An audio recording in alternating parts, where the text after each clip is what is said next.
A expectativa de um conflito entre Rússia e Ucrânia ainda é o nosso foco e eu chamo mais uma vez para essa conversa o nosso comentarista de política e economia, Ricardo Caldas.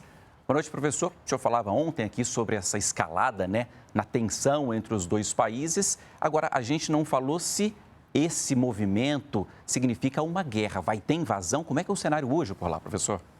Boa noite, Paulo. Boa noite a todos que estão nos assistindo. É difícil afirmar se haverá uma guerra ou não, mas o ambiente da guerra certamente já está criado, com cerca de 127 mil soldados russos na fronteira com a Ucrânia e, como foi muito bem lembrado pelo vídeo que nos antecedeu, pelo fato de existirem ucranianos pró-Rússia ou russos ucranianos, que são descendentes de russos que moram na Ucrânia, que são favoráveis à separação.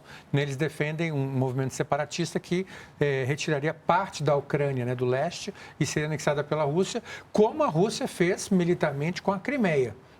Então, isso gera, claro, muita instabilidade no governo ucraniano, que não se sente seguro. E aí ele busca apoio da OTAN. Ele quer entrar na OTAN, o sonho da Ucrânia é entrar na OTAN. Só que a Rússia não aceita a entrada da Ucrânia na OTAN, porque isso aumentaria a sensação de insegurança da Rússia, que é uma sensação, inclusive, antiga e histórica, que vem lá dos czares lá atrás. Bom, essa escalada aí tem várias consequências. Uma delas é a alta no preço do petróleo, algo que a gente já vem comentando aqui ao longo dos dias. Só essa semana a gente falou da tensão no Oriente Médio, falou da baixa na produção, e esse é mais um fator? Com certeza, especialmente porque essas reuniões que aconteceram em Genebra foram basicamente infrutíferas. Não teve nenhum grande resultado, como eles falam, there was no major breakthrough, quer dizer, não teve nenhuma novidade, até porque os pontos são muito conhecidos.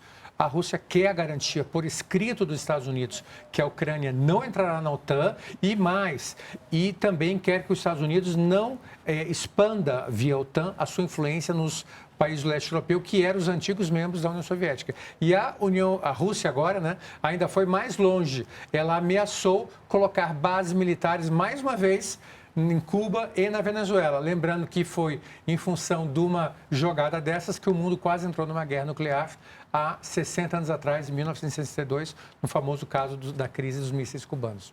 A gente tem aqui, professor, alguns dados que você mesmo separou sobre petróleo. Explica para a gente aqui. Pois então, muito obrigado, Paulo. Veja só, nós temos basicamente dois tipos de barril de petróleo, o do Texas e o Brent, que é negociado em Londres, que o segundo é a referência internacional. Então, a Petrobras, por exemplo, segue a referência desse barril. Então, vamos nos concentrar nele. No ano passado, ele subiu quase 50%, passando de 54 em torno de 54 dólares para 74 dólares. Só que agora, com todos esses conflitos que a gente mencionou, ele disparou. Está em 88 dólares e alguns observadores e bancos, como por exemplo o Goldman Sachs, acredita que se continuar essa escalada, o barril do petróleo pode chegar a 100 dólares e tem gente até falando em mais que isso. No caso, como é que isso nos afeta? Tudo isso chega aqui, não é isso? Chega no nosso bolso diretamente.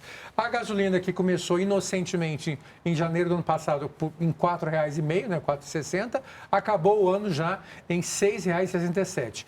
Nessa avaliação que foi feita em janeiro pela Agência Nacional de Petróleo, ainda não foi captado o último aumento da Petrobras. Então, provavelmente, esse preço médio ao final de janeiro vai aumentar também. Então, a expectativa, Paulo, é que para esse ano haja um crescimento entre 6% e 8% no preço da gasolina. Mas, se as coisas continuarem nesse ritmo, nesse cenário, a gasolina vai chegar a R$ 10 em algum momento. Ok, professor, obrigado. Bom fim de semana. Igualmente.